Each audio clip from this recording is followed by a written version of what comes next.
Good morning, everybody. Welcome to EXSIN Live. I am Dave Evans, minus my wonderful partner in crime, Phil Nichols. He is predisposed today. He's got some stuff going on this morning, taking care of some stuff, making the world a better place, taking care of people like he always does. Today, let's talk about 10 self-defeating behaviors you need to stop today. Look, let me tell you something. We're all doing things we should stop doing so we can get better. And these are some things that will help you look at your work-life balance, look at what you're doing at the office and how you're being perceived, and get better at what you do, because Phil and I care about you. And we want to see you be better in your office, build a better team, and do great things for yourself, your family, and the organization you spend most of your time with. So the first one is stop being distracted from meaningful work by busy work. Look, if you're focusing on the urgent versus the important, you are failing miserably and you're missing out on huge gains in your life. I use the example of oranges and Skittles. I want you to do a test at home. I want you to take 3 oranges and a bag of Skittles, and I want you to get a picture. And I want you to look at the 3 oranges as the things that are really important you need to get done on a daily basis or today. I want you to look at the Skittles as those urgent things that come up that distract you from doing the important stuff. I want you to take the bag of Skittles and pour it in the pitcher first, then try to fit the oranges in there. You can't, because urgent's taking over your day and you can't get the important stuff done. But if you start your day by doing the 3 most important things on your list every day and then fill it with the urgent, you'll get the 3 things done that you need to get done, plus the urgent things that are distracting you from your real work. The next one, this is my favorite because I've sat in so many meetings in my life with so many different types of people and personalities that this rings true for most meetings I sit in. Interrupting instead of listening to understand.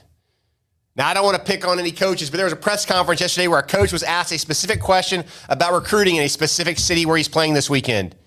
He goes, I don't really want to talk about recruiting for other teams, and started talking about the other team. He didn't listen to the question. He was listening to respond, not listening to understand. Look, take a deep breath, repeat back what's being asked of you to make sure you understand what people are saying to you so you can have clear communication with your team and your leadership, your friends, and your family. The next thing is showing up with all the answers and no questions. The best leaders that I've ever worked with kept their mouth shut. They would sit at a meeting at a table and listen to what was going on. They would ask very specific questions to drive the discussion in the group to see what the team came up with to solve the challenge in front of them. Amazing, isn't it? If you come to a meeting with all the answers and no questions, then you don't have all the answers. You made a bunch of stuff up, most likely. You're not that smart, honestly. None of us are. The next one is, I'm going to use Phil's statement here in a second, but it's convincing people you are right instead of seeking the best solution.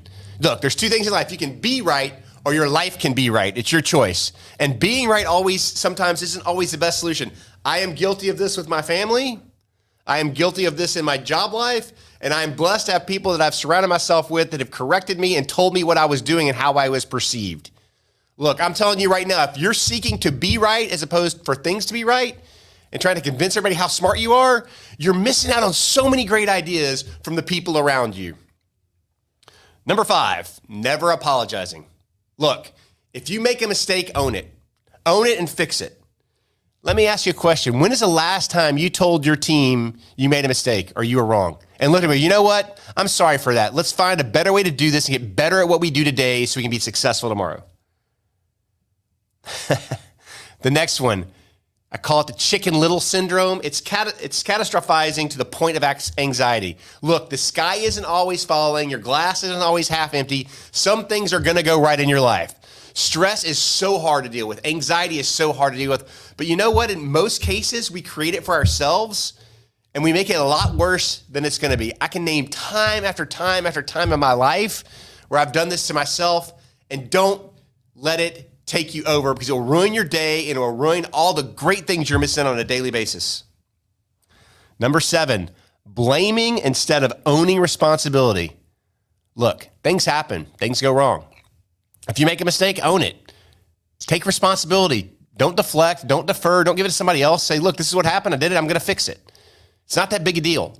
You are a human being. There's only been one person on the face of the earth that was perfect, and you're not him. Neither am I. So when you make a mistake, don't cast blame, don't own the mistake, don't cast blame, own the mistake, and get better.